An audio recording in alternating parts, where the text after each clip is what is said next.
অনেকেই কিন্তু ভাবছিল বরবাদ সিনেমার প্রডিউসার শাহরিন আক্তার শিমুর সঙ্গে মেহেদী হাসান হৃদয়ের কি সম্পর্ক।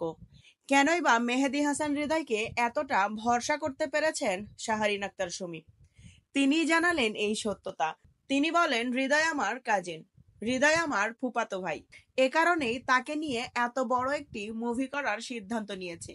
আমার ফুফাতো ভাই, তো আমি আসলে কখনো বুঝতামই না, ছোটবেলায় বুঝতামই না যে আসলে কে আমার ঘরের আর কে অন্য ঘরের। তাকে যখন সাংবাদিক প্রশ্ন করেন, আপনি কি শাকিব খানের নায়িকা হিসেবে কখনো পর্দায় আসবেন, তিনি বলেন, না, আমি শাকিব খানের প্রডিউসার হিসেবেই থাকতে চাই, নায়িকা হিসেবে কখনোই আসতে চাই না।